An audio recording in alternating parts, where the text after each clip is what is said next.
5-minute epoxy is not a very strong bond to the plastic itself. Even if you abrade it, it pops off very easily. There's no particularly different appearance between a cleaned epoxy bond and an abraded 50 grit epoxy bond. Epoxy doesn't stick very well to polycarbonate. And the Thakrolate, on the other hand, sticks extremely well. As you can see on this old piece of fiberglass, it actually pulled the gel cut up when I tried to remove it.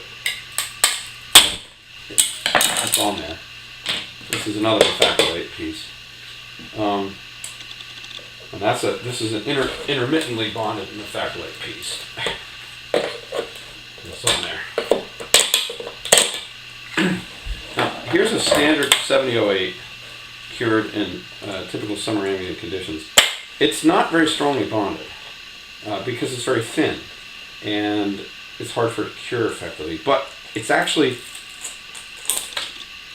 not all that different from the epoxy in strength, but it behaves a little different. As you can see, some of it actually stays on the plastic, and it's not really a very good adhesive in that kind of situation. If you make it thick with the thickness of a single lift, this is what you get. Significantly stronger. But it comes off clean. But it is a little stronger. The white stuff is a co-cured material. This is a thick one.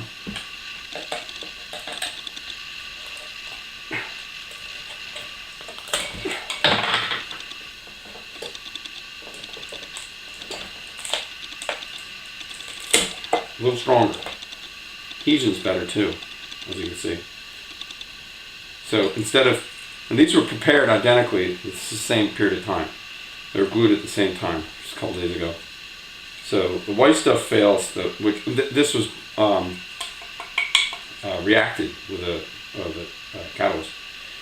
It fails, the adhesive strength is very good to the cleaned with isopropyl alcohol. And it fails, the material fails cohesively. The 7008 fails in adhesion. And as you can see, 7008, depending on the thickness, and this is actually a failure of the material itself in a thin bond. Over here we have more of the co-cured. In this case, we're looking at it. This is just, again, like this, except it's thin. It's a very thin bond,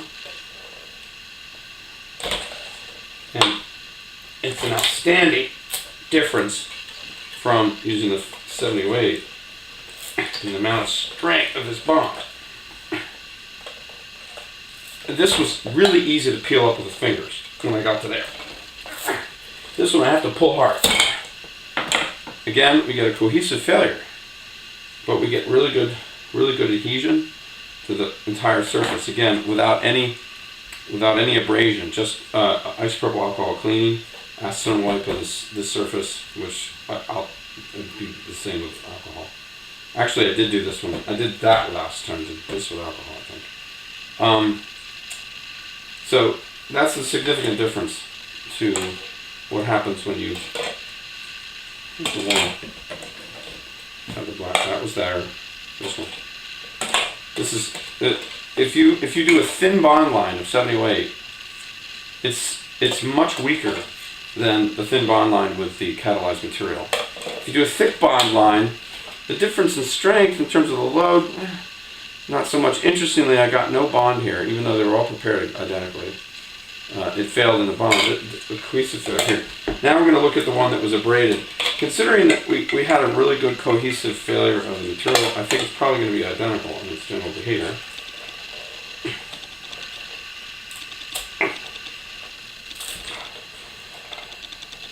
Okay, fingers under there, and it's not easy. So we get essentially identical behavior. Now, we got a little bit of fiberglass rip out at the end. It's worth noting this is a very beat up piece of fiberglass. I used it because it's similar in general. It's a very fully cured, highly filled, loaded system. Substrate. So there's a lot of cracks in this gel coat. So pulling out gel coat doesn't really mean a whole lot in this particular case. And we're not bonding to gel coat, we're bonding to paint.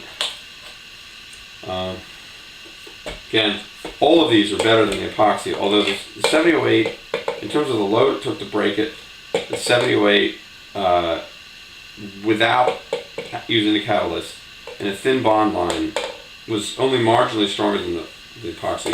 And the Thacolite, of course, is just outrageously strong.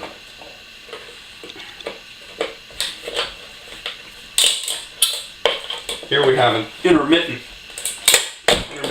glued piece. It's really strong.